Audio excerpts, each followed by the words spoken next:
अब शुरू होने जा रहा है देश का सबसे बड़ा मुकदमा, आपकी अदालत, रजत शर्मा के साथ।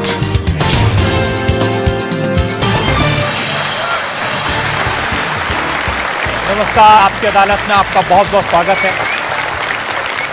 आपकी अदालत में हम ऐसे लोगों को इनवाइट करते हैं जिनको लेकर जनता के मन में उत्सुकता रहती है, जिनसे लोग सवाल पूछना चाहते हैं, जिनके बारे में लोगों के मन में क्यूरियोसिटी होती है।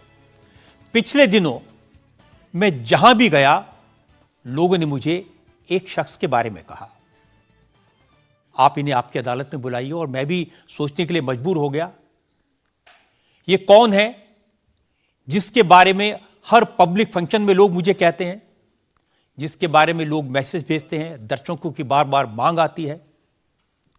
पता किया, इनकी सोशल मीडिया पर काफी फॉलोइंग है। जब ये अपने घर से बाहर निकलते हैं तो सड़क पर ट्रैफिक जाम हो जाता है, लाखों लोगों की भीड़ इकट्ठा हो जाती है। इस शख्स को आपकी अदालत में आमंत्रित कर रहा हूं। प्लीज वेलकम बागेश्वर धाम के प्रमुख धीरेन्द्र कृष्ण शास्त्री।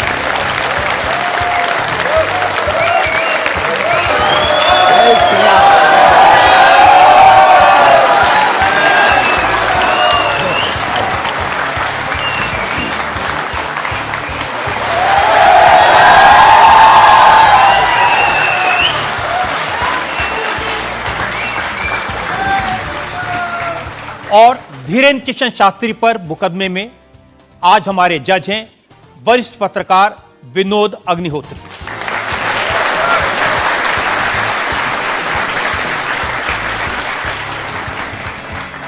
इससे पहले कि मुकदमा शुरू करें, इल्जामात सवालात का सिलसिला शुरू करें, आज के जज विनोद अग्निहोत्री की इजाजत चाहेंगे आज की कार्रवाई शुरू करने के लिए। इजाजत है मुकदमा शुरू करने की। और इससे पहले कि पहला इल्जाम लगे शास्त्री जी पर, एक नजर डालते हैं शास्त्री जी के लाइफ पर।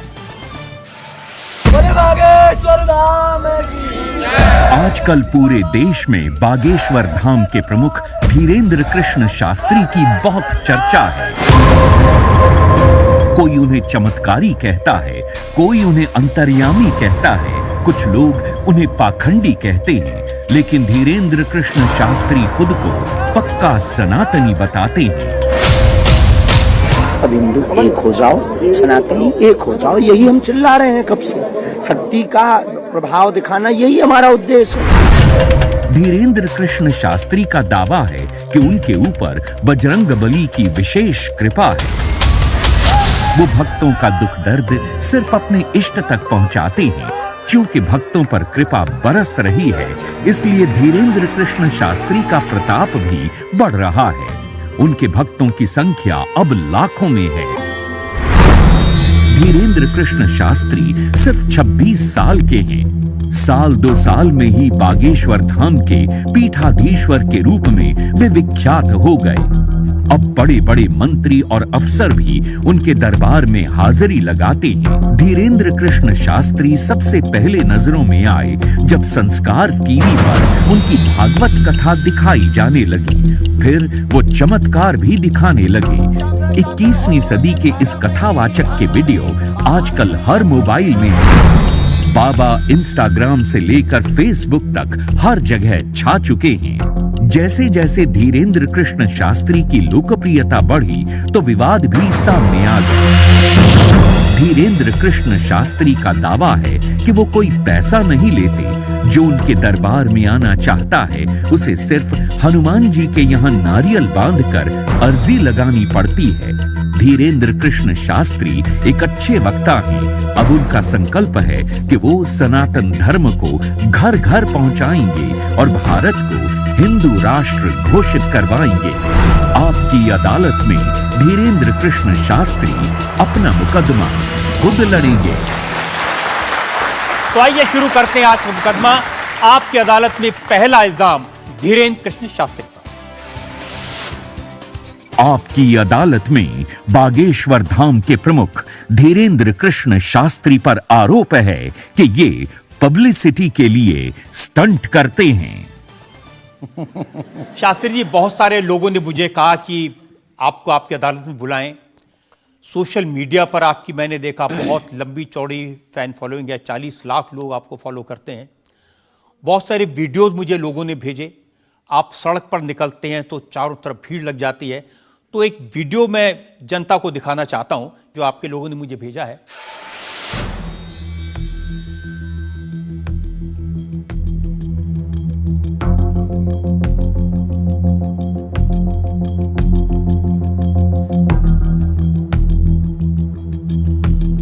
तो ये वाकई में शास्त्री जी असली वीडियो है या पब्लिसिटी स्टंट है, बनाया हुआ है? लोगों की अपनी अपनी भावनाएं होती हैं, अपनी दृष्टि से देखने की। ये वास्तविकता एक जगह की नहीं है। जहां जहां बागेश्वर बालाजी का दरबार लगता, जहां जहां बागेश्वर बालाजी की कृपा से दास कथा करने जाता, ये तो कम है, कैमरे में कम आया है, और ज्यादा है।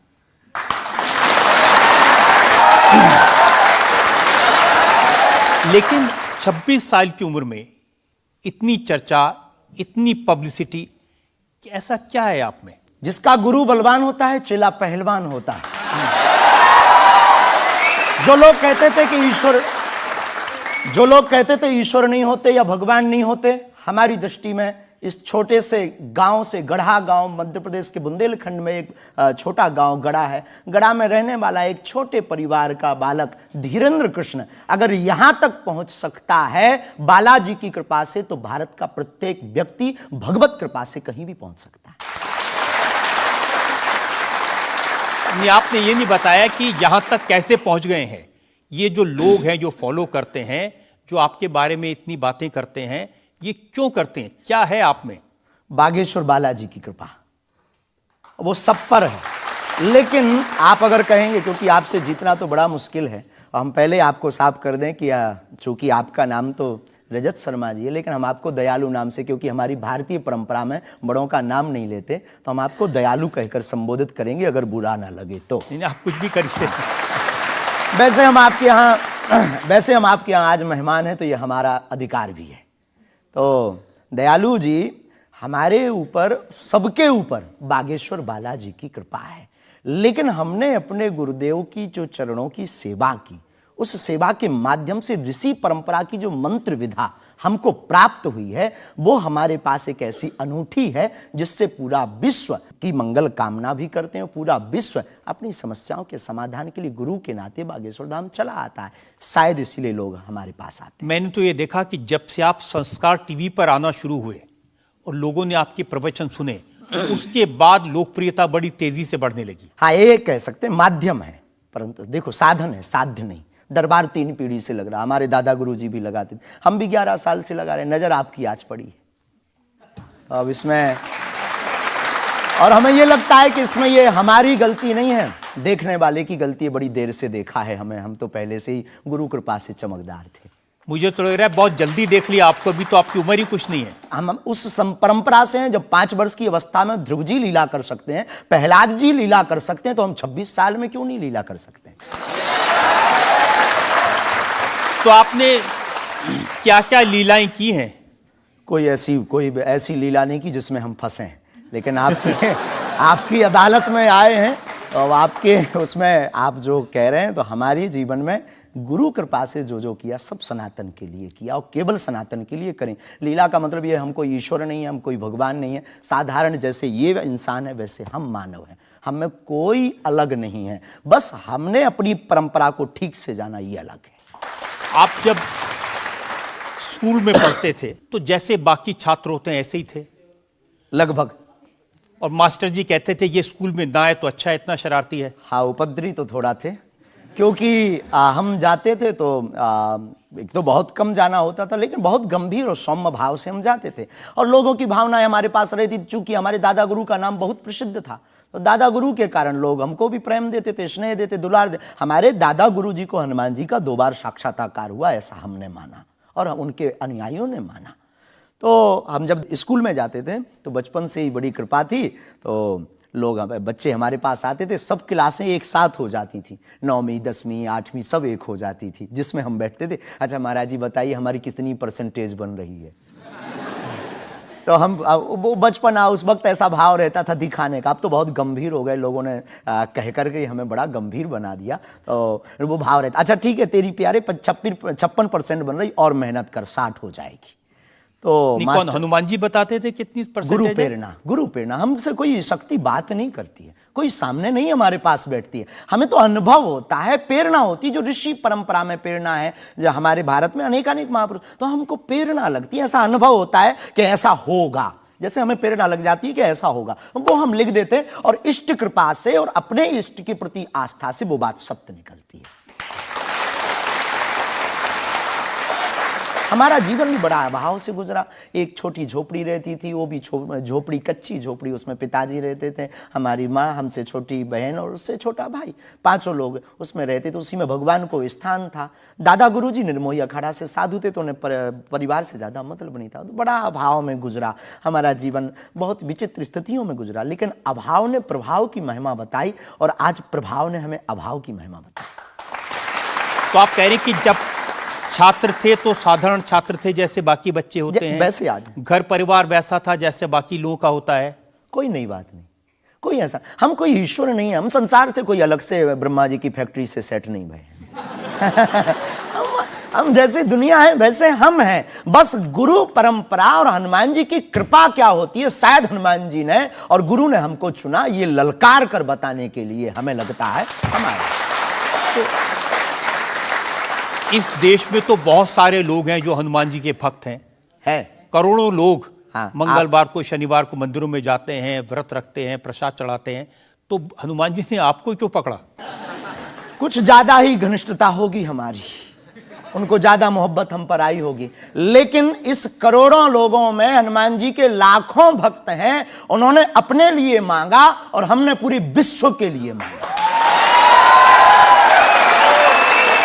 इसीलिए हमें लगता है कि हम में और बाकियों में अंतर है।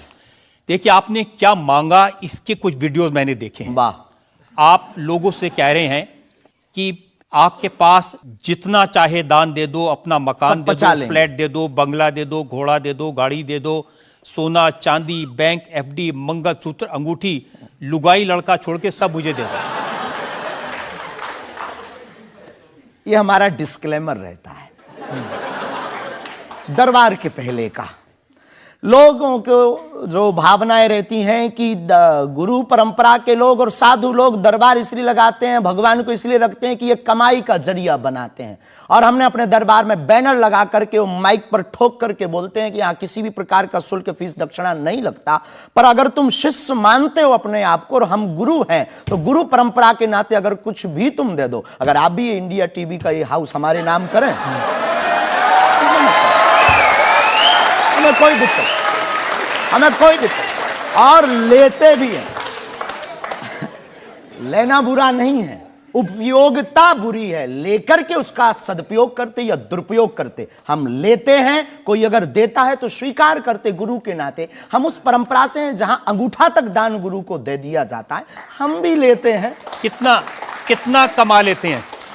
हमारी तो कोई फिक्स कमाई नहीं है, क्योंकि हमारी कोई कंपनी या बिजनेस नहीं है। कोई चढ़ा जाता है, हमारे पास करोड़ों सनातनियों का प्यार, लाखों करोड़ों लोगों की दुआएं, हजारों संतों का आशीर्वाद, इतनी कोई हमारी हिसाब कमाई किताब तो रखता होगा ना कि कितना पैसा आया। जितने सनातनी उतनी कमाई, हिसाब आप लगाओ।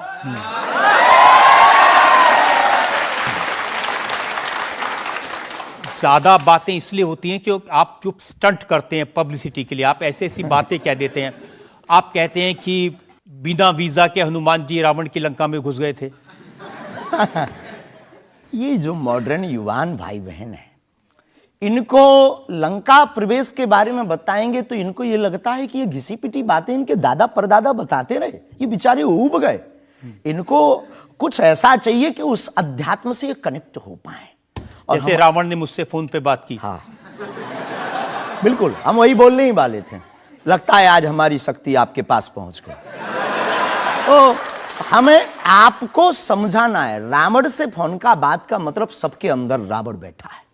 कोई ऐसा दुनिया में नहीं जो गलत कृत्य देख रहा, गलत कर रहा और सच जानते हुए चुप है, वो रावण की दृष्टि का आदमी। तो हनुमान जी लंका गए, इसको इन युवानों को कैसे जोड़े? इन्हें तो वीजा, पासपोर्ट, फॉरेनर ये शब्द पता है, तो इनसे कनेक्ट करने के लिए हमारा अध्यात्म इतना विशाल और इतना अथाह है कि उसमें कुछ भी आप डाल दो वो आप स्वीकार सोच रहे हैं करेंगे। कि आपको अध्यात्म पता है, इनको नहीं पता। इस देश ऐसा की नहीं जनता हमने को कहा। आपसे ज्यादा अध्यात्म पता है। ऐसा हमने नहीं कहा। हमें अपने हिसाब का पता है, उन्हें अपने हिसाब का। वो अपने में श्रेष्ठ हैं, हम अपने में अब जो कोशिश कर रहे हैं विद्यार्थी। हमने ऐसा कभी नहीं कहा कि हम श्रेष्ठ हैं, और ये आरोप हमें नहीं लगता कि ठीक है। आपका ये कहना कि मेरे पास एक गधा है जिसमें वाईफाई है और वो प्लेन में भी वाईफाई चलता है, ये मजाक की बातें नहीं है। लोगों की दृष्टि से, भावनात्मक दृष्टि से देखा जाए तो ये बहुत गहरा विषय है। मजाक की दृष्टि से अगर कोई देखेगा तो देखो, जाकी रही भावना जैसी प्रभु मूलत देखी तिन तैसी। भगवान की कोई लीला को सिर्फ रास लीला को उठाते हैं, लेकिन हम तो महाभारत भी उठाते हैं। तो अपनी अपनी दृष्टि है, हम ये मजाक में नहीं कहते। हम उनको बताना चाहते हैं कि हमारे देवी देवताओं से जो हमारे इष्ट की परंपरा की जो निशानी है वो अगर नज़दीक रहे, गुरु की निशानी अगर नज़दीक रहे, माता पिता की बातों की निशानी नज़दीक रहे, तो बेटा कभी गलती नहीं करेगा, वो चार चांद लगाता रहेगा। शास्त्री जी, इसको कहते हैं आप अंधों के शहर में आईना बेचने की कोशिश कर रहे हैं। ऐसा हमारा भाव नहीं है, अपितु हमारा भाव ये है कि उस केवल वाईफाई को हम बताते नहीं, उसकी महिमा भी बताते हैं, और दरबार में आने वाले लोगों को उसकी महिमा का अनुभव भी कराते हैं। तो फिर वो जो बात मजाक की है ना, वो फिर अध्यात्म, आस्था, ईश्वर से जुड़ करके नास्तिक भी आस्तिक बन जाता है। देखिए, आपको भोले भाले लोगों को बताना चाहिए कि भाई ये मैं मजाक में कह रहा हूं, विनोद हम कहते भी हैं। और ये मैं ये असल हम में बहुत कह बार बोलते हैं विनोद हम कर रहे हैं, हम बहुत बार बोलते हैं। अब कोई हमारे विनोद को सीरियस ले ले तो वो उसका निजी अनुभव है। तो अब मैं लोगों को बता दूं कि एक बार बगैर टिकट पकड़े गए थे आप रेलवे में। हाँ, ये तो बताना चाहिए, बिल्कुल पकड़े गए थे। लेकिन ये भी बताइए कि हम टीटी से ही 1100 रुपया लेकर आए थे। उसी टीटी से लेकर आए थे, जिस वाईफाई की आपने चर्चा की, उसी वाईफाई की दम पर उसके बाप का नाम बताकर लेकर आए थे। इसी तरह की बातें कह के ऐसे दिखाते हैं जैसे चमत्कार कर दिया, जैसे मेरे ऊपर हनुमान जी की बहुत कृपा हो गई, मैं भविष्यवक्ता हूं, और फिर जो भोले भाले लोग हैं वो प्रभावित हो जाते हैं। हमने कभी ये नहीं दावा किया कि हम चमत्कारी हैं। आज भी आपकी अदालत में हम कहते हैं कि हम कोई चमत्कारी नहीं है, हम कोई ईश्वर नहीं है, हम कोई महात्मा नहीं है, हम एक आम इंसान हैं। लेकिन हमारी अपने इष्ट की प्रति आस्था, ऋषि परंपरा के प्रति आस्था है, जो महर्षि वाल्मीकि से पत्र दरबार की महिमा चली है, उस महिमा का हम अनुकरण करते हैं, और उस आस्था में उलझनों में का रास्ता मिल जाता है, तो उसे आप चाहे चमत्कार मानिए, अथवा फिर आप अपनी बुद्धि से जो जिसने जो जाना वो हमें माना। देखिए शास्त्री जी, बहुत सारे ऐसे लोग हैं, गरीब हैं, परेशान हैं, बीमारियों से थके हारे हैं, डॉक्टर से आशा छूट जाती है, हॉस्पिटल से आशा छूट जाती है, वो आपके पास आते हैं, वो सोचते हैं यहाँ इलाज मिलेगा। किसी का बच्चा बोल नहीं सकता, किसी का बच्चा चल नहीं सकता, वो लोग बड़ी आस्था विश्वास लेके, जो मैंने जानकारी हासिल की, वो आते हैं, सोचते हैं कि यहाँ से शायद उन्हें कोई रास्ता दिख जाएगा, और उन्हें मिल जाता है। जो आते हैं श्रद्धापूर्वक आते हैं। देखो, जिंदगी में अगर वो परेशान है और डॉक्टर से परेशान होकर के या कहीं से भी निराश होकर के आया और उसे कुछ मिले ना मिले, हम ये तो नहीं कहते, जिसकी जितनी निष्ठा उसको उतना हमारे बागेश्वर बालाजी के दरबार में मिलता। और अगर नहीं मिलता, और अगर उसे जीवन जीने की अगर डांडस और सात्तावना मिलती है, तो क्या ये भी कम है? बिना पैसों में, बिना दक्षिणा दिए, बिना कुछ लगे अगर हनुमान जी से जुड़ रहा, अगर वो प्रभु से जुड़ रहा, अगर उसे जीवन जीने में 4 दिन की जिंदगी है, डॉक्टर ने कह दिया तो मर जाओगे, लेकिन बागेश्वर धाम के नाम से उसके चेहरे पे मुस्कुराहट है कि मेरा हारे का सहारा है, तो अगर ये मुस्कुराहट उसके चेहरे पर आती, इससे किसी को गुस्ताखी क्यों? देखिए, अगर बागेश्वर धाम आने से लोगों का इलाज हो जाता है, तो फिर आपको कैंसर हॉस्पिटल बनाने की क्या जरूरत है? यही तो हम बताना चाहते हैं कि दुआ और दवा दोनों आवश्यक है। हमने ये नहीं कहा कि हम डॉक्टरों के खिलाफ हैं। अब मैंने पूछ लिया तो आपने दवा ऐड कर दिया उसमें। नहीं, हमने औषधालय बागेश्वर धाम पर खुलवाया है, और मंदिर के समीप खुलवाया है। वहां पर ग्राम पंचायत का भवन है, वहां पर आयुर्वेदिक औषधालय है। दुआ और दवा मतलब नीचे दवा है, और वहां ठीक नहीं हुए तो दुआ के लिए चढ़ जाओ मंदिर पर। दोनों काम करें, ठीक है। और ये कोई नई बात नहीं है, हमने ऐड नहीं की, डॉक्टर खुद ऐड करता है, ऑपरेशन करता है, जब ठीक नहीं होता तो वो भी कहता है तुम भी प्रार्थना करो। लेकिन ये सही है कि जिस इलाके में आप हैं उस इलाके में बहुत सारे ऐसे लोग हैं जो इसी तरह पर्ची निकालते हैं, जो इसी तरह दुआ की बात करते हैं। पूरे भारत में ऋषि परंपरा के अनेक लोग हैं, बहुत लोग तो नहीं कह सकते, पर अनेक लोग पूरे भारत में हैं। और केवल हमारे इलाके में नहीं, पूरे भारत में। हमारे इलाके में बागेश्वर बालाजी की महिमा और दादा गुरुजी के पास दरबार से, कृपा से बहुत से महापुरुष और भी। मैं बताता हूँ, एक लवलेश नाम के गुरुजी हैं, 20 साल की उम्र है, और वो भी इसी तरह से पर्ची निकालते हैं। हम कभी ऐसे मिले नहीं, इस भाव से हमारा कभी मिलना नहीं हुआ, और इस विषय पर उनका निज मत हो हम कह नहीं सकते, ईश्वर जाने। नहीं, मत तो पता नहीं, उनके ऊपर रेप का इल्जाम है और वो जेल में है, कह नहीं सकते। तो उस एरिया में ऐसे और भी बहुत सारे लोग हैं। अभी हम अर्जी लगाने के हिसाब से घूमे नहीं हैं, आप कहो तो इस बार जाकर के घूमेंगे कितने लोग हैं।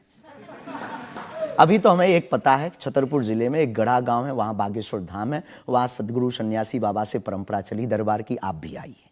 ये बात सही है कि देश में बहुत सारे ऐसे लोग हैं जो कहते हैं हमारे पास सिद्धि है।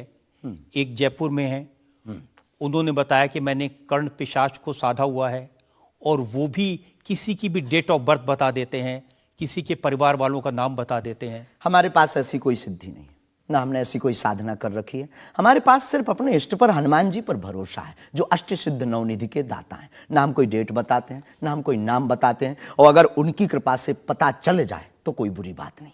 जनता में जो लोग सवाल पूछना चाहते हैं, आमतौर पर क्या होता है कि संत का नाम आते ही हमारे माइंड में एक इमेज बनती है कि दाढ़ी होगी, बहुत ही जो उनकी वेशभूषा होगी बहुत ही सिंपल और सरल होगी, लेकिन आपकी वेशभूषा देख के, टोपी देख के लगता है एकदम कलरफुल रहता है। आपकी दुनिया ही रंगीन है तो साधु को भी रंगीन होना चाहिए। बहुत बढ़िया, बहुत बढ़िया। जब 7 रंगों की भरी दुनिया है माय डियर सिस्टर, 7 रंगों से भरी दुनिया है, तो मुझे क्या दिक्कत है। और हम कोई साधु नहीं, हम कोई महात्मा नहीं, ना हमने चोला ले रखा है। हम एक वर्ण व्यवस्था की बात नहीं करेंगे, हम एक गुरु के शिष्य हैं और आम इंसान हैं। और अगर कोई सरनेम पूछे तो हम शुक्ल वंशीय सरयूपारी ब्राह्मण हैं। तो जो 7 ब्राह्मणों की वेशभूषा है वो हमने धारण की, गुरु के नाते हमने ये पादुका अपनी एक परंपरा को निर्वाहन करने के लिए धारण की। और टोपी कोई आया तो दे गया, अगर आप कुछ दो बहन हमें तो वो भी स्वीकार है। आप चाहो तो कुछ हमें पहनने को दे सकते हो, हम पहन लेंगे। एक वेबसाइट ने लिखा कि ये जो टोपी पहनते हैं ये पहनाने वाले से भी कुछ गुरु दक्षिणा लेते हैं, जो कपड़े पहनते हैं, जो कपड़े जिसके दिए पहनते हैं उससे भी कुछ पैसा लेते हैं। आज तक ऐसा कोई मिला नहीं है, खोज जारी है। किसी ने हमें आज तक दक्षिणा नहीं दी, टोपी पहनाने के नाम पर या कपड़े पहनाने के नाम पर। हम तो राह चलते कोई मिल जाता है तो उसका पहन लेते, अपना दे देते हैं। हम तो साधु उस परंपरा के हैं, उस परंपरा के। लेकिन अच्छे लगते हैं आपको ये रंग बिरंगे कपड़े? बहुत आनंद आता है। क्या दिक्कत है साहब? किसी को दिक्कत है वो हमसे ज्यादा रंगीन पहने। एक शायर ने कहा कि जो खानदानी रईस हैं वो मिजाज रखते हैं नर्म अपना, आपका लहजा बता रहा है आपकी दौलत ये शोहरत नई नई नहीं।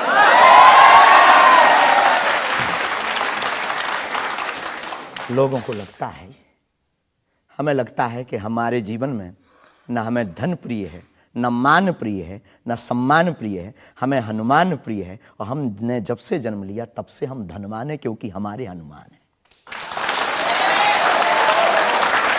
और दुनिया का प्रत्येक हनुमान भक्त धनवान है जिसके जीवन में हनुमान है। अब वो निर्धन है इस दुनिया में जिसके जीवन में भगवान नहीं, वो निर्धन है। और अगर बाप हनुमान हो और धनवान हनुमान हो और उनका भक्त अगर रंगीन ना हो, पीला लाल ना हो, जब हनुमान जी लाल देह लाली से हो सकता तो लाल पगड़ी क्यों नहीं हो सकती? ये मुझे पता चल गया है कि आप इसी तरह की डायलॉग बाजी करके ही इतने पॉपुलर हुए हैं। आपकी अदालत में अगला हिस्सा। आपकी अदालत में बागेश्वर धाम के प्रमुख धीरेन्द्र कृष्ण शास्त्री पर इल्जाम है कि ये असभ्य भाषा का प्रयोग करते हैं। शास्त्री जी, कुछ लोग आपको पीठाधीश्वर मानते हैं, कुछ लोग गुरु मानते हैं, लोग महाराज कहते हैं, बड़ा आदर करते हैं। कोई संत कहता है लेकिन आप जिस भाषा का प्रयोग करते हैं वो इस गरिमा के अनुकूल नहीं लगती कई बार। जैसे आपने एक पत्रकार को कहा कि तुझे नंगा कर दूंगा, ये साधु की भाषा तो नहीं हो सकती, ये संत की भाषा तो नहीं हो सकती। ब्राह्मण समाज पर कमेंट करने वाले एक व्यक्ति को आपने कहा मूर्ख, ठठेरी के बरे, नकट्टा। तो ये ठठेरी क्या ये होता कोई हम जातिवादी नहीं है, पहली बात तो हम ये क्लियर है? नहीं, ये ठठेरी क्या होता है? ये हमारे बुंदेलखंड का एक भावनात्मक शब्द है, ठटरी। जब माताएं बड़ी आवेश में होती हैं और बालक कोई गलती कर देता है तो माताएं अपनी बालक को कहती हैं, अरे ठटरी के बरे सुधर जा, न कटा। तो हम बहुत गांव के भोले भाले अनपढ़ गवार आदमी हैं, अंगूठा छाप है, ठीक से पढ़ाई की नहीं, तो गवार आदमी है। तो जो माँ की हमारी जो परंपरा है, जो पारिवारिक बोलचाल है, उस पारिवारिक बोलचाल में अगर कोई साधु के ऊपर टिप्पणी उठाएगा, रामचरितमानस पर टिप्पणी उठाएगा या भगवान पर टिप्पणी उठाएगा, तो स्वभावश सनातनी हिंदू होने के नाते वो लहजा निकल जाता है। और सठे साठ्यम समाचरित, ये भी कौन सी गलत बात है? अगर कोई भगवान को गाली बके और हम उसको श्रीमान जी कहें, स्वामी जी कहें, भगवान कहें, तो हमें तो नहीं लगता कि वो बिनय ना मानत जलद जड़ गए 3 दिन बीत, और बोले राम सकोप तब भय बिन हो ये न प्रीत। देखिए, आप अपने आप को बड़े पढ़ा लिखा गवार कह करके तो नहीं छुप सकते उसके पीछे। आपने उनसे कहा कि तू मुझे मिल जा, मैं तुझे मसल दूंगा। बहुत अच्छा, हाँ, ये हमने कहा, ये तो अच्छी भाषा तो नहीं। क्योंकि उन्होंने कथावाचकों को पाखंडी कहा था, जिस विषय पर आपने ये टिप्पणी किया है। उन्होंने कथावाचक, हमने कहा कथावाचक हो सकते पाखंडी, पर पर्टिकुलर नाम लीजिए, सब नहीं हो सकते। इस भारत में जगतगुरु स्वामी रामभद्राचार्य भी है, मुरारी बापू भी कथाव्यास है, पूज्यपाद श्री मलुक पीठाधीश्वर भी कथाव्यास है, उनमें एक दास भी है। ये महापुरुषों पे आज तक कोई इल्जाम नहीं है, और इन महापुरुषों पर इल्जाम नहीं है तो सब कथा। भाई, एक पत्रकार गलत हो सकता, सब नहीं हो सकते। हम अगर सबको कहें कि सब पत्रकार ऐसे होते हैं तो ये हमारी धूर्तता होगी। तो उसने सब कथावाचकों को ऐसा कहा था, तब हमने उसको कहा था कि भाई अगर तुम ऐसा कहो तो महापुरुषों के बारे में तो किसी को नहीं कहना चाहिए, तो बात ठीक है, तय है। रामचरितमानस के बारे में नहीं कहना चाहिए तो तय है। तो उसके लिए अगर ऐसा मसला कह दिया समझाने के लिए, वो है तो हमारा आदमी चेला। लेकिन आपने संत तुकाराम के बारे में क्या कहा? संत तुकार को, हाँ। आपने कहा संत तुकाराम की लुगाई रोज उन्हें मारती थी, रोज पीटती थी डंडे से।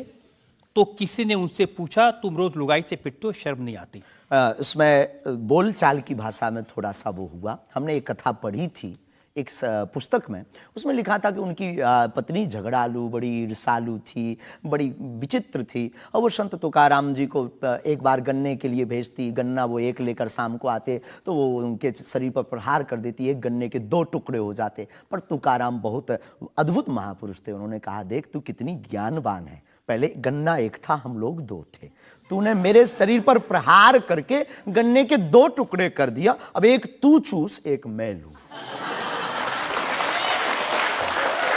तो लेकिन आपने जो बोलचाल उसमें बिगड़ा है, जिस अंदाज में कहा था वो सम्मानजनक नहीं था, समाज के लिए असभ्य था, इसमें कोई संदेह नहीं है। लेकिन हम अपनी भाषा से समझने का कोशिश करते हैं, जो कई बार हमारी भाषा लोगों के अनुरूप फिट नहीं है। कभी आपको नहीं लगता कि संत तुकाराम जैसे महान संत के बारे में ये कह दिया, उसके लिए हमें तो गलती माननी चाहिए? बिल्कुल, अगर ये किसी की भावनाओं को ठेस पहुंचा तो संतों के प्रति हमारे हृदय में अथाह प्रेम है, अथाह प्रेम। और हम स्वप्न में भी, हम तो खुद साधु परंपरा से जीवित हुए हैं, नालायक से बोलने लायक संतों के कारण हुए, और हम अगर संतों का अनादर करेंगे तो अपनी जिंदगी में हम रहेंगे कहाँ? तो हम तो विनम्रता पूर्वक अगर किसी को ठेस पहुंचा तो हमें नहीं लगता कि हमारे द्वारा उनको ऐसा कहा, लेकिन अगर किसी को ठेस पहुंचा और शब्द ऐसा मुंह से फिसल गया तो हम क्षमा प्रार्थी, कोई संदेह। अब मैं एक और उदाहरण आपको बताता हूँ। अच्छा किया कि आपने क्षमा प्रार्थना की, करना ही चाहिए साधु संतों के बारे में, अगर गलती से मुंह से कुछ निकल जाए, बहक करके अगर हो जाता तो कोई दिक्कत। आप बात कर रहे थे साईं बाबा के बारे में, और आपने कहा कि हमने सुना वो चांद मियां निकले। हाँ, सुना।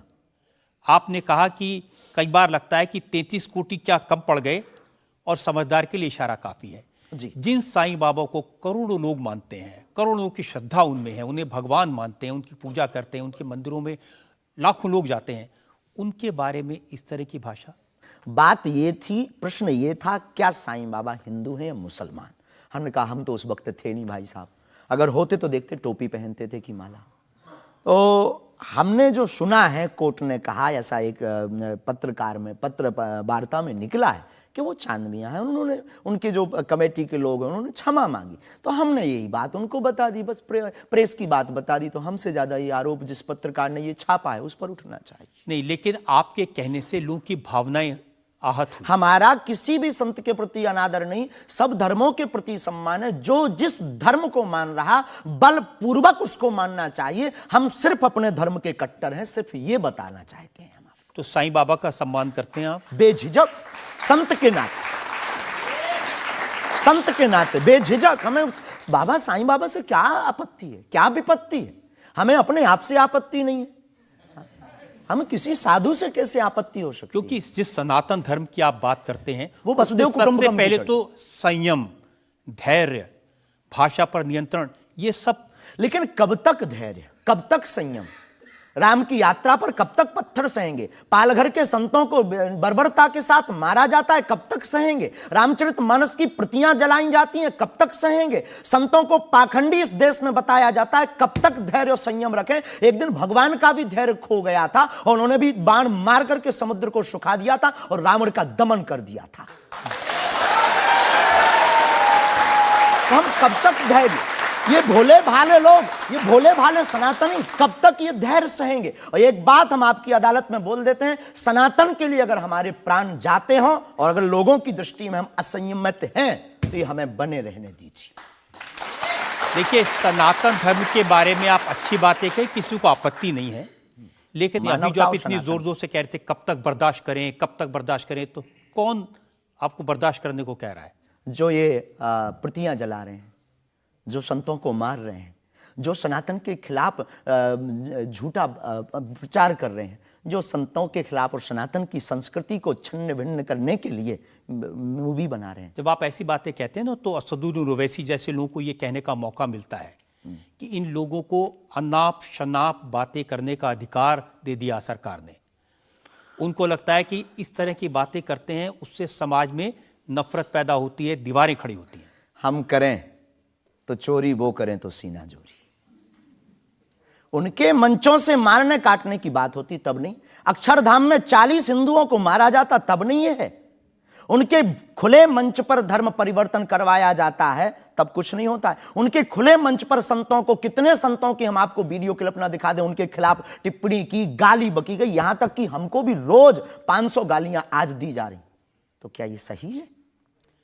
शास्त्री जी, हिंदू समाज में भी ऐसे बहुत सारे लोग हैं जो इस तरह की भाषा का इस्तेमाल करते हैं, जो इस तरह की धमकियां देते हैं, जो दूसरे धर्मों की भावनाओं को हमें नहीं आहत लगता करते कि हैं। हिंदू समाज धमकियां देता है, जवाब दे। समाज नहीं, हिंदू समाज में भी कुछ लोग ऐसे वो हैं, कुछ लोग अगर जो हैं इसी तो तरह का भाषा का इस्तेमाल सबका कर- तो नहीं कह सकते, पर हम प्रति उत्तर दें। नहीं, जो लोग ऐसे लोग हैं उनके लिए भी आपको उसी सख्ती से बोलना चाहिए।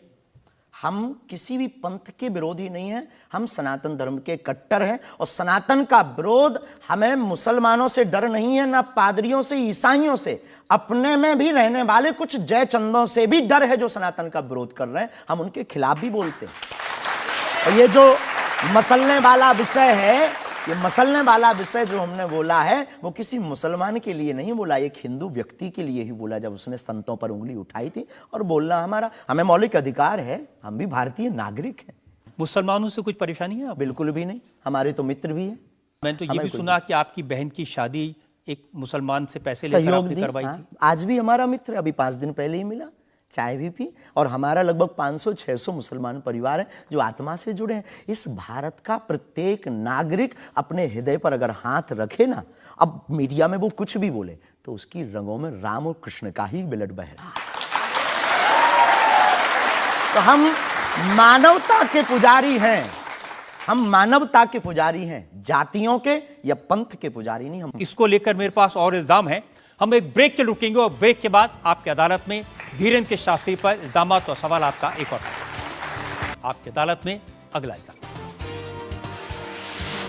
आपकी अदालत में बागेश्वर धाम के प्रमुख धीरेन्द्र कृष्ण शास्त्री पर आरोप है कि ये अपने विरोधियों को धमकी देते हैं। शास्त्री जी, सुना है कि विरोधियों को धमकी दे रहे थे आप, लेकिन आजकल आपको भी धमकियां मिलने लगी हैं। आपको भी लोग कह रहे हैं कि जान को खतरा है। हाँ, ये कोई नई बात नहीं है। इस भारत में जब जब भी सनातन की बात किसी ने पुरजोर तरीके से उठाई है तो उसको मिटाने के लिए और उसको डिगाने के लिए तरह तरह के स्वांग और षड्यंत्र, तरह तरह के प्रायोजित ढंग से उसको फंसाने के उपाय किए गए हैं। लेकिन सिर पर सीताराम, फिकर फिर क्या करना। और रही बात धमकी की, तो साधु परंपरा में या हम अपनी गुरु परंपरा में कभी किसी को धमकी नहीं देते हैं। हम सिर्फ ये कहते हैं कायदे में रहोगे तो फायदे में रहोगे। आपके लिए सुरक्षा की मांग करने के लिए आपके समर्थकों ने जंतर मंतर पर एक प्रदर्शन किया, उसका वीडियो मैंने देखा है। और जो लोग बागेश्वर धाम के नाम पर वहां प्रदर्शन कर रहे हैं, वो कह रहे थे अब चाकू छोड़ो, तलवारें रखो, अब इन लोगों को गोली मारो। और वो लोग बहुत ही हिंसक भाषा का इस्तेमाल ये बिल्कुल भी कतई हमें पसंद नहीं है और इसकी छूट हमने कदापि किसी को नहीं दी है, क्योंकि हम स्वयं ये कहते हैं कि जिंदगी में याद रखना, सनातन धर्म वो धर्म है जो अहिंसा का पुजारी है और हम हिंसा के पक्षधर नहीं है, क्योंकि हिंदू का अर्थ ही होता है जो हिंसा का दमन करे। लेकिन आपने तो कुछ रिएक्ट ही नहीं किया।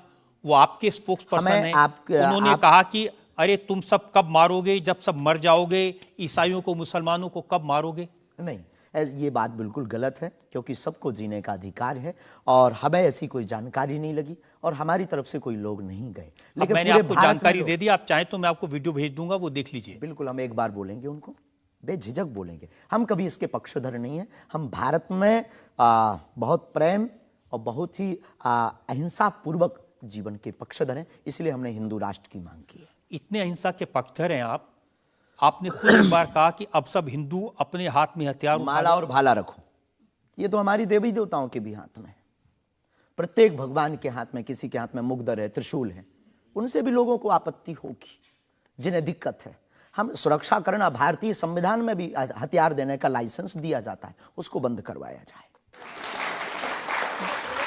जो हथियार देने का लाइसेंस है वो आत्मरक्षा के लिए। तो हम भी आत्मरक्षा के लिए भाला रखवा रहे हैं। हमारी क्षमता नहीं ना बंदूक लेने की, साहब गरीब आदमी है।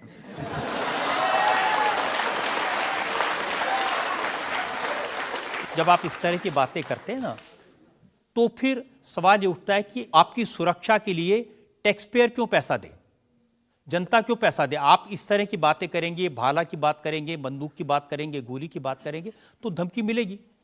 हाँ मिलेगी, लेकिन हमने कभी बंदूक की बात नहीं की, हमने भाला और माला की बात की। और रही बात सुरक्षा की, तो प्रत्येक नागरिक की सुरक्षा करने की जिम्मेदारी भारत सरकार की है और हमें अपने इष्ट और भारत की सरकार पर भरोसा है, वर्तमान सरकार पर भरोसा है। साधु संत के तुम रखवारे, असुर निकंदन राम दुलारे, एक तो हमारा पहला भरोसा ही है। हमारे इष्ट हमारे हनुमान जी है और हमारा ये धमकी नहीं है। और बार बार मरना नहीं, एक बार बचना नहीं, तो डरना किस बात का। तो जब तक जिएंगे, प्राण अगर जाते हो चले जाएं, पर सनातन की चर्चा, घर घर राम पहुंचाने की चर्चा नहीं हम छोड़ेंगे। वो 50 उपाय कोई करेंगे।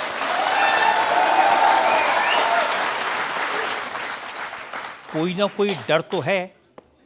आप कहते हैं कि मैं अब बुलडोजर खरीदने वाला हूं, हिंदुओं एक हो जाओ, पत्थर मारने वालों पर बुलडोजर चलाओ।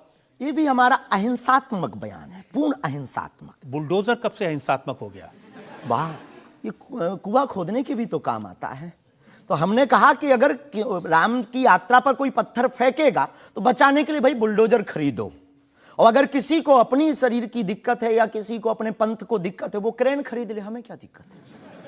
हम कोई रोक नहीं रहे हैं, लेकिन अभी हमारे पास इतना रुपया नहीं आया कि हम बुलडोजर लें। और अगर आप लोग सहयोग करेंगे तो हम रख लेंगे। देखिए, ये डायलॉग मारना अच्छा है, डायलॉग नहीं, लोगों को मजा भी आता है। गुरु की परंपरा के अनुसार हम सिर्फ एक बात बताते हैं। हाँ, लोगों को डायलॉग ये लगता है। कैसे गुरु हैं जिनकी परंपरा में कभी भाला, कभी बुलडोजर, और फिर कहते हैं मैं अहिंसा की ये बात हमारी करता हूं। ऋषि परंपरा है। ये भगवान राम की परंपरा है। अच्छा, धनुष भगवान बाण राम के लिए। टाइम पर बुलडोजर आते थे। भगवान राम धनुष बाण लिए थे। अब थोड़ा टेक्नोलॉजी बढ़ गई है तो टेक्नोलॉजी के हिसाब से हमें भी बदलना चाहिए। परिवर्तन प्रकृति क्या का नियम करेंगे, है। क्या करेंगे बुलडोजर का? आत्मरक्षा। घर के बाहर रखेंगे कि देख भाई तू आना मत, ये भी है भाई। बंदूक जो इनके पास होती, सिपाहियों के पास चलाते थोड़ी हैं अनेक बार, वो तो दिखाने के लिए होती है कि तू कुछ करना। आप जो बातें कह रहे हैं ना कि सिपाहियों के पास भी बंदूक होती है, जो सीमा पर रक्षा करते हैं उनके पास बंदूक होती है, हमारे पास क्यों नहीं हो सकती? ऐसी बातें जानते हैं, मैंने किससे सुनी थी बहुत साल पहले, भिंडरान वाले से। ये कौन है?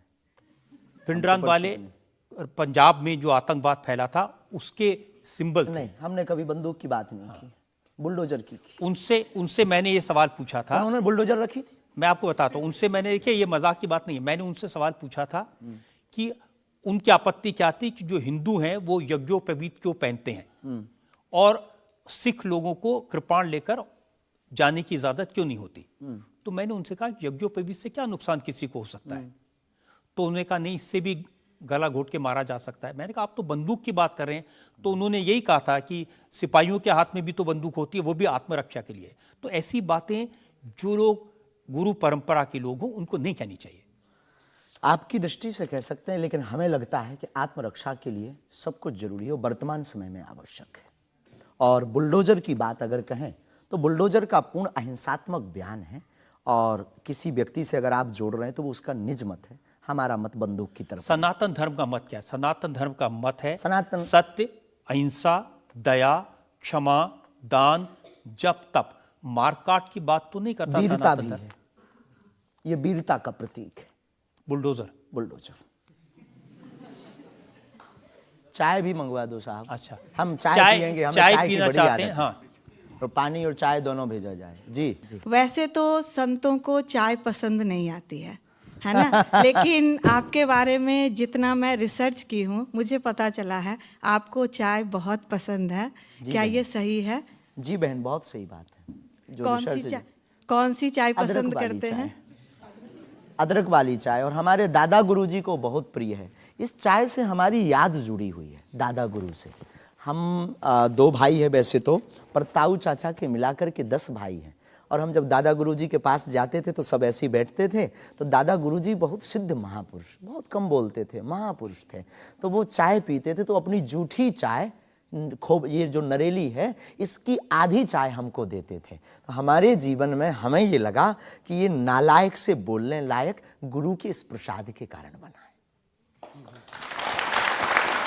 और प्रत्येक, इसके पीछे एक और रहस्य है, प्रत्येक बालक को अपनी परंपरा को छोड़ना नहीं चाहिए, चाहे किसी भी लेवल पर पहुंच जाए। शायद ये भी सूत्र है। शुरुआत जहां से हुई, गुरु से शुरू जिसका जीवन हुआ, उसे कुछ भूलना नहीं चाहिए। इसलिए हम भूले नहीं, ये शायद हमें लगता कि हमारी अच्छी आदत है। चाय बुरी आदत, क्षमा कीजिए। युवाओं से प्रार्थना है, मत पीना, हम नहीं रुकेंगे।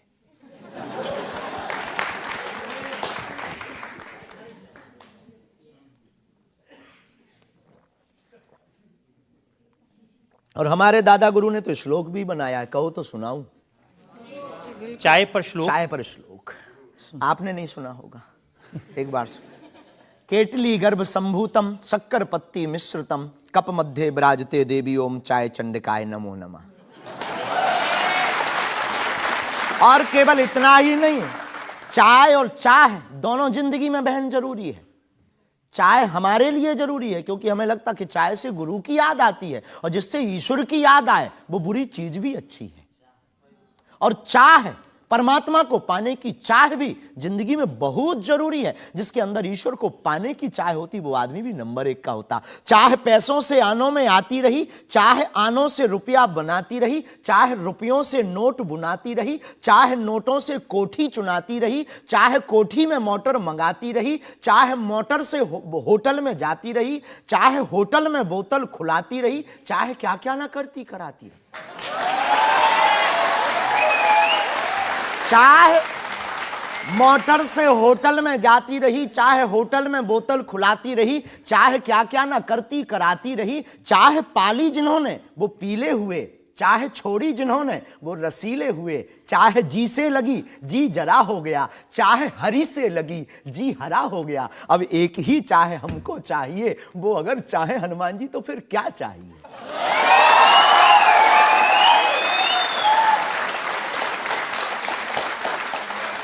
अब आप ये मत कहना कि ये डायलॉग बाजी है क्योंकि हम आपकी अदालत में ये कह दें, हमारा कोई भी बयान डायलॉग नहीं है, हमारा प्रत्येक बयान हमारे युवाओं को और भारत को जगाने का है। मैं तो सोच रहा था कि आपको पहले से पता होगा कि मैं क्या पूछने वाला हूं।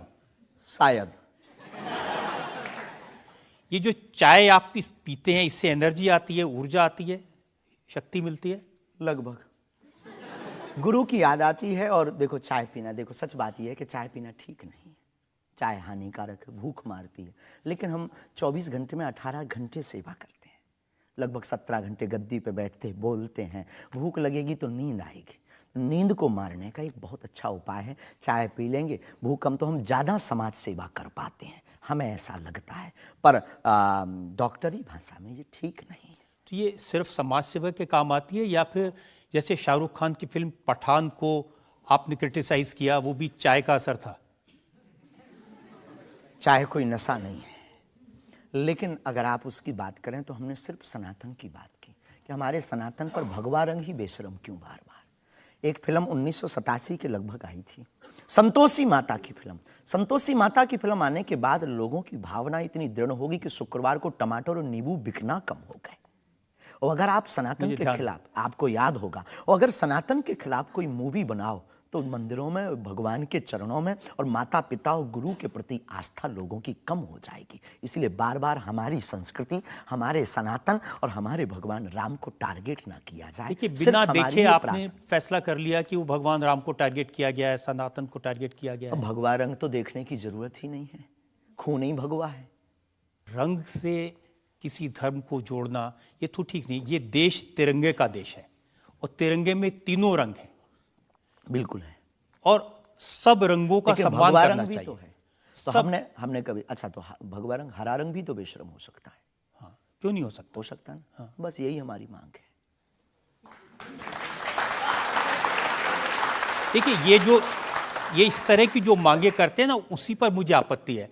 आप कहते हैं ये भारत राष्ट्र हिंदू राष्ट्र बने, बेझिझक बने, हिंदू राष्ट्र बनेगा। ये जातिवाद, हम जातिवाद के खिलाफ हैं। कब तक गालियां जातिवाद के नाम पर, कब तक राजनीतिक रोटियां सेकी जाएंगी? ये बंद करो अब। कब तक जातिवाद के नाम पर वोट लेंगे? आप ये बंद करो, भारत को हिंदू राष्ट्र बनाओ। सामाजिक समरसता होगी, सब में समानता होगी, सौहार्दता होगी, न पत्थर गलेंगे, न रामचरितमानस जलेगी, न राम के ऊपर कोई टिप्पणी होगी। हिंदू राष्ट्र होगा तो राम राज्य आ जाएगा। भारत विश्व गुरु है। शास्त्री जी, ये जो देश है ना, ये भारत के संविधान से चलता है। वो संविधान जो बाबा साहब अंबेडकर ने बनाया था। क्षमा कीजिए, हम उसके आदर करते हैं, हमारे पूर्वजों ने स्वीकार किया। कहां आदर कर रहे हैं? वो संविधान कहता है ये धर्मनिरपेक्ष राज्य है, इसमें रिलीजन के नाम से इसको देश नहीं बनाया जा सकता। संविधान का प्रथम पृष्ठ ही भगवान राम के चित्र से प्रारंभ होता है। हाँ, बिल्कुल। संविधान का प्रथम पृष्ठ, जिस देश का संविधान भगवान राम से प्रारंभ हो, तो क्या वो हिंदू राष्ट्र, राम राज्य नहीं हो सकता है? वही संविधान जो भगवान राम के पृष्ठ से शुरू होता है, वही संविधान कहता है कि भारत एक धर्मनिरपेक्ष हमने राज्य ऐसा है। सुना है, पढ़ा नहीं है, पूछना नहीं, पंथ निरपेक्ष कहा है। धर्म तो सिर्फ सनातन नहीं, धर्मनिरपेक्ष। हाँ, तो धर्म सिर्फ सनातन है, बाकी सब पंथ। देखिए, और जो देश धर्मनिरपेक्ष नहीं होते, जैसे हमारे पड़ोस में पाकिस्तान धर्म के आधार पर बना, उसका क्या हाल है ये आप देख रहे हैं। देख रहे हैं, लोगों के पास खाने को रोटी नहीं है, आतंकवाद चरम सीमा पर है। जब इस्लाम के नाम पर देश बनेगा, धर्म के नाम पर बनेगा, तो ये होगा। बिल्कुल बात सही है आपकी, लेकिन हम आपको बता दें, बाकी सब पंथ हैं, धर्म सिर्फ सनातन है। सुप्रीम कोर्ट के सामने ये मामला आया था, और सुप्रीम कोर्ट ने क्या कहा था, एग्जैक्ट वर्ड्स मैं आपको बताता हूं। सुप्रीम कोर्ट ने कहा कि भारत जैसे धर्मनिरपेक्ष देश में धर्म के आधार पर घृणा फैलाने की, लोगों को बांटने की गुंजाइश नहीं है। जी, सुप्रीम कोर्ट तो का ये नहीं करना चाहिए। हमारी तरफ से आदर है, लेकिन भारत हिंदू राष्ट्र था, है, बस घोषणा की जरूरत है। देखिए, आप रंग के नाम पर फिल्मों का विरोध करते हैं, आपने कहा कि ये फिल्म नहीं चलने देंगे। हम सिर्फ सनातन के विरोधियों का विरोध करते हैं, कोई रंग से, कोई व्यक्ति से, किसी संप्रदाय से हमारा कोई विरोध नहीं। सनातन के विरोधी से हमारा विरोध है, वो किसी भी बिरादरी या समुदाय या समाज का, चाहे भले ही क्यों। आपको यह भी समझना होगा, जिस फिल्म का आप इतना विरोध कर रहे थे, जिसको आप कह रहे थे कि लोग देखने ना जाएं, उसको करोड़ों ने देखा और वो लोग सुपरहिट फिल्म हुई। होनी भी चाहिए, हमने सुना सुधार भी किया है, और सुधार करके कोई करे तो फिल्मों से हमारा कोई विरोध नहीं है, क्योंकि वो एक कला है और कला के प्रति हमारा सम्मान है। नहीं, लेकिन आप तो बार बार कभी आप आमिर खान की फिल्म का जिक्र करते हैं, कभी क्योंकि वो शाहरुख खान पीके वाली मूवी बना करके भगवान को गाल पर चिपका करके शंकर जी को बाथरूम में बंद करता है, तो क्या ये सही है? जिसके प्रति हमारी आस्था है, लाखों लोग कहेंगे इस बात को सुनने के बाद, जिनके प्रति हमारी आस्था है उनके साथ ऐसा मजाक किया जाए, भगवान के साथ खिलवाड़ किया जाए, क्या ये सही है? और उसकी बात बोलना अगर विरोध है तो हम मरते दम तक विरोध करेंगे। शास्त्री जी, मुझे कभी कभी लगता है कि चूंकि आपकी उम्र कम है, जैसे आप भिंडरान वाले को नहीं जानते, ऐसे ही फिल्मों का इतिहास भी आप नहीं जानते। एक फिल्म आई थी बैजू बावरा, उसमें एक भजन था मन तड़पत हरि दर्शन को आज, जो सबसे हिट था। इसे लिखा शकील बदायूनी ने, म्यूजिक दिया नौशाद ने, गाया मोहम्मद रफ़ी ने। हम आपको बहुत विनम्रता पूर्वक कहें कि हम किसी भी समुदाय के विरोधी नहीं हैं। पुनः हम कहते हैं, हम रहीम को मानने वाले और कबीर का सम्मान करने वाले हैं। हम शेख मुबारक के साथ मित्रता निभाने वाले। ये आपको समझने की जरूरत है, ये मलिक मोहम्मद जायसी और रसखान का देश है, जहां पर उन्होंने भगवान का गुणगान किया। हमने कभी विरोध नहीं किया, सम्मान किया, रसखान के पद गाए, रसखान के प्रति हमारा आदर है, और भारत में सामाजिक सौहार्दता बनी रही, ये हमारी मांग है। और क्या ये नाजायज मांग है? नहीं, जिन आमिर खान का जिक्र कर रहे हैं, उन्होंने जब लगान फिल्म बनाई, उस फिल्म में जो भजन था वो जावेद अख्तर ने लिखा और रहमान ने उसका म्यूजिक दिया। जी, तो उसके प्रति सम्मान है। हमने सुना नहीं है, अभी तक उस फिल्म को देखा नहीं है, पर उसके प्रति हमारा सम्मान है। उसके प्रति हमारा कोई अगर वीडियो के लिए विरोध का मिले तो दिखाइए। मैं भेजूंगा आपको, यही आपकी नहीं, प्रॉब्लम है। हमारा विरोध उस गाने के प्रति नहीं, उस गाने के प्रति नहीं है। आप बस हमारा तो सिर्फ सनातन की बात है, फंडा सिर्फ सनातन सनातन। सिर्फ मैं कह रहा हूं कि आपको जिसका विरोध करना है उसके बारे में थोड़ी सी जानकारी हासिल कर लीजिए। आपको न मिले तो मुझसे पूछ लीजिए। बहुत अच्छा है, अब आगे से ये कोशिश करेंगे, लेकिन सनातन के लिए पूछ नहीं पाएंगे हम। सनातन पर उंगली उठाएगा तो इधर से भी डायरेक्ट सीधा सा होगा। ऐसा लगता है कि जैसे आपने सनातन धर्म के नाम पर धमकियां देने की दुकान खोल ली है। अगर किसी को यह धमकी लगती है तो उसे लगना चाहिए, क्योंकि प्रत्येक भारतीय नागरिक को बोलने का अधिकार है, और हमें भी बोलने का अधिकार है सनातन के लिए, क्योंकि हमारा जन्म सनातन के लिए हुआ, हमारा जीवन सनातन के लिए है, और हम मरेंगे भी सनातन। बोलने पर आपत्ति नहीं है, हम धमकी देने पर आपत्ति है। हम धमकी नहीं देते, हम सिर्फ ये कहते हैं कायदे में रहो तो फायदे में रहो। ये भारत राम का देश है, बस हम कायदा सिखाते हैं, और गुरु का काम है कायदा सिखाना, धमकी नहीं। गुरु क्या डांट करके धमकी देता है? गुरु धमकी, अगर कुम्हार मटका बनाता है तो भीतर से हाथ भी तो लगाता है। तो हम तो गुरु परंपरा के हैं, तो गुरु के नाते हम समझाते हैं, माय डियर, मेरे प्यारे, सनातन के लिए मत बोलो। बुंदेली भाषा में ऐसी बोलो। भाषा बोलेंगे तो अच्छा है। नहीं बोलेंगे, पर ठठरी बरे भी नहीं छोड़ेंगे। आपकी अदालत में अगला इंसान। आपकी अदालत में बागेश्वर धाम के प्रमुख धीरेन्द्र कृष्ण शास्त्री पर इल्जाम है कि ये दुष्प्रचार करवाते हैं। देखिए, एक उदाहरण मैं आपको देना चाहता हूं। YouTube पर मैं देख रहा था, एक वीडियो है आपका, और उस वीडियो को देखने से ये इंप्रेशन आता है कि जैसे प्रधानमंत्री नरेंद्र मोदी आपके दरबार में आए, और एक नहीं 3 ऐसे वीडियो हैं बागेश्वर धाम ऑफिशियल चैनल पर। अब आपके समर्थकों ने बनाया, मैं आपको दिखा देता हूं, आप उनके बताइए लिए कि वो आपका है क्या अच्छा। नहीं। बागेश्वर धाम सरकार पहुंचे पीएम मोदी, तो क्या मोदी जी भी बागेश्वर धाम सरकार के भक्त हो गए हैं? आए दिन बागेश्वर सरकार के पास नेताओं की भीड़ लगी रहती है, जिसमें प्रधानमंत्री नरेंद्र मोदी जी का नाम भी शामिल है, जो कुछ दिन पहले ही बागेश्वर धाम सरकार के दर्शन करने पहुंचे थे। और कहा जाता है कि कुछ दिन पहले नरेंद्र मोदी जी भी बागेश्वर धाम सरकार से अपनी अर्जी लगवाने आए थे। तो आइए सुनते हैं स्वयं पंडित धीरेन्द्र शास्त्री से।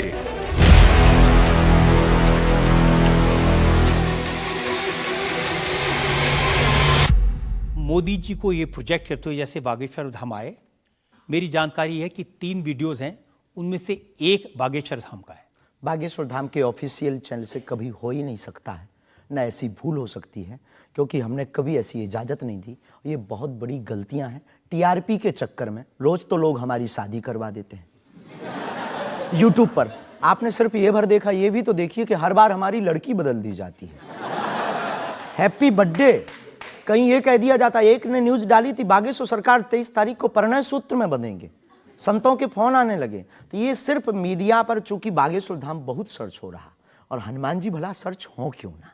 हनुमान जी तो लोगों की श्वास में, ये पवन पुत्र हैं। तो लोग बागेश्वर धाम बालाजी के नाम से सर्च करते हैं, तो लोगों को जो कुछ यूट्यूब वाले हैं, सब नहीं, कुछ यूट्यूब वाले हैं जो अपनी व्यूअरशिप बढ़ाने के चक्कर में इस प्रकार का कुकृत्य करते हैं, जो दुष्प्रचार है। और बागेश्वर धाम ने इस पर अनेक बार कार्रवाई भी की, उनके खिलाफ नोटिस भी भेजा, और अनेक बार डिस्क्लेमर भी बागेश्वर दरबार में हमने दिया है कि किसी भी प्रकार की भ्रामक जानकारी से बचें। धाम का इस प्रकार से कोई भी लेना देना नहीं है। ये खुद की निजता के साथ वो बेफुजूली के कार्य कर रहे हैं, और बागेश्वर धाम इसके लिए कानूनी कार्रवाई भी करवाएगा। शास्त्री जी, प्रधानमंत्री को लेकर इस तरह की वीडियो बागेश्वर धाम के नाम से जाएं, तो आपको नहीं लगता कि ये भोले भाले लोगों के लिए मिसलीडिंग है? लोग ऐसी बातों पर भरोसा कर लेंगे। धाम से तो हुआ नहीं, कोई कर रहा हो तो खबर नहीं है, पर कर रहा जो, उसके खिलाफ कानूनी कार्रवाई। अगर आपके नाम पे भी कोई कर रहा है तो भी आपको कोई एक्शन लेना चाहिए। आपने कुछ कार्रवाई की है? हाँ, अनेक बार नोटिस भी भिजवाया है, अनेक बार कितने चैनलों को बंद करवाया है। जो कई बार कोई खान के खिलाफ कर देते थे हमारे लिए, कई बार कोई धमकी डाल दे, बागेश्वर धाम पहुंचे जेल, अब वो ऐसी हथकड़ी हो, वो पुलिस अगल बगल लगा देते थे। तो इनसे हमारी, आपके सोच से भी प्रार्थना, इसको बहुत देखा जाएगा, आपकी अदालत को जब भी देखा जाए, इस प्रकार की भ्रामक जानकारी से बचें। हम इस प्रकार, कोई भी हमारा दरबार या कथा प्रदर्शन का विषय नहीं है, हमारी कथा और दरबार दर्शन का विषय है। तो आपकी तरफ से मोदी जी के वीडियोस को लेकर के क्या कार्रवाई की गई? इसमें अभी इसकी हमें आज पता लगा है कि मोदी जी का बना है।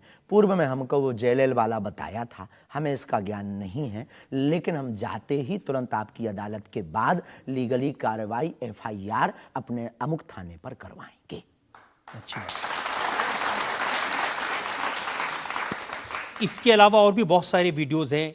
देवेंद्र फडणवीस का है, मनोज तिवारी का है। ये तो आए थे। ये भी फर्जी वीडियो है कि अरे नहीं, ये तो आए थे, इनके मत करवा दियो ना ना ना, ना। देवेंद्र फडणवीस जी भी आए थे, मनोज तिवारी हमारे बहुत प्रिय शिष्य हैं, वो भी आए थे, और बहुत आए हैं, पर मोदी जी नहीं आए हैं। हाँ, ये बता देते हैं। तो इन पे एफआईआर जी डिलीट ना करवा दियो, आप रोक दियो। लेकिन आपके 1-2 सेंटेंसेस हैं जिसमें आप कुछ मोदी जी कह रहे हैं, मोदी जी आइए। हाँ, वो हम लंदन में दरबार में थे, ये शायद उससे अगर ये जोड़ा हो, पूरा तो देखा नहीं, उससे जोड़ा हो तो खबर नहीं, हौस नहीं। मोदी जी वो जहाँ लंदन में राम कथा हम कर रहे थे, तो श्री राम मंदिर के, सनातन मंदिर के जो प्रमुख हैं वो एक मोदी जी हैं, और वो भी गुजराती हैं। तो वो दरबार में बैठे हुए थे, किसी कारण, उनकी व्यवस्था के कारण, प्रशंसा के लिए उनका जिक्र आया, तो लोगों ने शायद वो कट करके उठाया हो, हमारे स्मरण में ऐसा है। लेकिन ये भी गलत है, ये भी अपराध है। वो भी ऑफिशियली, बिना लीगली सहमति लिए बिना आप कोई भी वीडियो शेयर या वो नहीं कर सकता, ऐसा कुछ नियम है, तो ये भी गलत है। मैं आपको बताऊं शास्त्री जी, मैंने 40 साल हो गए मुझे पत्रकारिता में, ऐसे बहुत सारे उदाहरण मैंने देखे हैं। चंद्रा स्वामी को उदाहरण देखा था, वो नरसिम्हा राव के साथ उनकी तस्वीरें, राजीव गांधी के साथ उनकी तस्वीरें, जॉन मैकेंद्रो के साथ तस्वीरें, लिज टेलर के साथ, ये अंतर्राष्ट्रीय ख्याति प्राप्त लोग हैं, और वो ये तस्वीरें दिखाकर अपनी दुकान चलाते थे, और वाकई में जो दुनिया के बड़े बड़े लीडर्स थे उनसे उनकी पहचान थी। ब्रुनई के सुल्तान उनके शिष्य बन गए थे इसी वजह से। अफ्रीकन कंट्रीज़ के प्रेसिडेंट थे मोबुतू, वो उनके शिष्य बन गए थे। हमारा कभी भी भाव, कोई आवे सब सम्मानीय है। हमारा ये भाव नहीं है कि हम आपकी फ़ोटो दिखा करके लोग हमको माने। देखो, आप हमारी मीडिया पर प्रचार कर सकते हो, पर अगर दम नहीं होगी, सत्यता नहीं होगी, तो व्यक्ति एक बार आएगा, लौटकर कभी नहीं आएगा, आपको भी गाली देगा, हमको भी गाली देगा।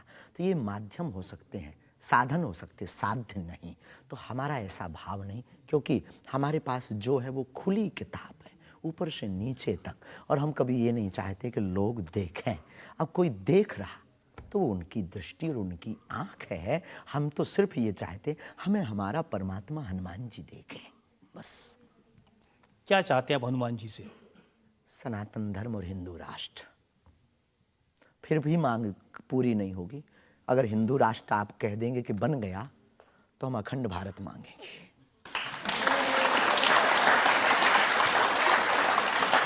अगर वाकई में आपको भरोसा है कि बजरंगबली ऐसी इच्छाओं को पूरा कर सकते हैं, करते हैं, हमारी तो तो कर रहे हैं। स्केल थोड़ा बढ़ाइए ना, उनसे कहिए कि पुतिन को समझाएं कि यूक्रेन से अपनी सेना वापस ले ले। आइए, ये तो अंतर्राष्ट्रीय, क्योंकि उससे जो यूक्रेन क्रिश्चियन मुल्क है उनको पता चलेगा कि सनातन धर्म की शक्ति कितनी है। हम अपनी तरफ से प्रतिदिन विश्व में कल्याण हो, विश्व में शांति हो, ये अर्जी लगाते हैं। और हनुमान जी ने रावण को भी समझाया था, मान जा, भगवान है, वापस कर दो जानकी माता को। लेकिन जिसकी आ गई हो तो हनुमान जी की बातें उसे नहीं भाती हैं। गुरु के नाते हमने भी प्रार्थना की। अब किसी की आ गई, हम जो बताने, हमारे पास लोग आते, महाराज जी हम मर ना जाएं। अब उसको क्या कहें कि जो बता रहा उसे भी मरना है? हद हो गई। तो पागलों जैसी बात करते मेरे पागल। लेकिन हम श्रीमान जी बड़ी विनम्रता पूर्वक कहें कि अगर आपको लगता है तो आपको अर्जी लगाने एक बार बागेश्वर धाम। नहीं, ये अर्जियां लगाने का काम तो आपका है, मेरा नहीं है। और अंतर्राष्ट्रीय विषय पर अब टर्की में इतना बड़ा जलजला आया है, इतना बड़ा भूकंप आया है, हजारों लोग मर गए हैं, तो कुछ आपको अर्जी लगानी चाहिए। बिल्कुल, हमने प्रार्थना तुरंत की। और हम प्रार्थना करते कि प्रतिदिन जो भी हमारे पास है चूरन चटनी, हम अपने गुरुजी से और बालाजी से प्रार्थना करते विश्व का मंगल हो, सबका भला हो। इससे आपको फर्क नहीं पड़ेगा कि वो क्रिश्चियन कंट्री है या इस्लामिक मुल्क? बिल्कुल भी नहीं। हम तो खुद गए हैं, हम तो पूरी दुनिया का मंगल की कामना। हम उस धर्म से हैं जहाँ वसुदेव कुटुंबकम की चर्चा की जाती। सर्वे भवन्तु सुखना सर्वे सन्तु निरामया, सब में मंगल हो, मंगल भवन अमंगलहारी। हम ऐसे नहीं हैं, हम मानवता के हैं। जिसके अंदर दुख है, हे बालाजी उसके संकट, आप संकट मोचन है, उसके संकट मिट जाएं, हमें कोई फर्क नहीं पड़ता है। ये अच्छी बात आपने कही। आज हमने मुकदमा चलाया बागेश्वर धाम के प्रमुख धीरेन्द्र कृष्ण शास्त्री पर। हमने उनसे पूछा उनके चमत्कारों के बारे में, उनके प्रवचनों के बारे में, उनके धमकी भरे बयानों के बारे में, उनके स्टंट्स के बारे में और उनको लेकर सोशल मीडिया में चल रहे मिसलीडिंग वीडियोस के बारे में। अब वक्त है आपकी अदालत में आज के जज विनोद अग्निहोत्री के फैसले का। बागेश्वर धाम के प्रमुख आचार्य श्री धीरेन्द्र कृष्ण शास्त्री पर लगे सभी आरोपों और उनके जवाब सुनने के बाद अदालत इस निष्कर्ष पर पहुंची है कि ऋषि और संत परंपरा वाले इस देश में उन्हें भी अपने विचार लोगों तक पहुंचाने का अधिकार है। लेकिन जिस तरह धर्म के नाम पर पाखंड और धोखाधड़ी भी होती है, इसलिए श्री शास्त्री को बहुत सावधान रहने की आवश्यकता है। अदालत तमाम इल्जामों से श्री धीरेन्द्र शास्त्री को बाइज्जत बरी करते हुए निर्देश देती है कि बागेश्वर धाम बालाजी सरकार श्री हनुमान जी की कृपा से उन्हें यदि कोई सिद्धि और प्रसिद्धि मिली है तो उसका उपयोग लोक कल्याण और समाज की नैतिक आध्यात्मिक उन्नति के लिए करें और देश समाज में प्रेम, शांति, सद्भाव का वातावरण बनाने में सहायक हों। शास्त्री युवा हैं, इसलिए उनमें जोश स्वाभाविक है, परंतु जोश के साथ साथ होश भी अत्यंत आवश्यक है। अदालत अपेक्षा करती है कि उनकी वाणी में संयम, करुणा और क्षमा से अभिभूत रहेगी। आशा है कि धीरेन्द्र कृष्ण शास्त्री सनातन धर्म के इन्हीं शाश्वत मूल्यों के साथ भारतीय संत परंपरा को आगे बढ़ाते रहेंगे।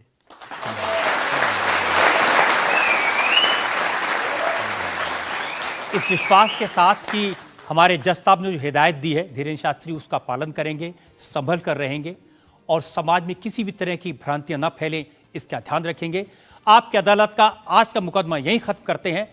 अगले सप्ताह आपसे मुलाकात होगी एक नई शख्सियत के साथ। तब तक के लिए नमस्कार। इंडिया टीवी हर वक्त हर जगह डाउनलोड करने के लिए सर्च करें India TV news Google play store या ऐप स्टोर पर।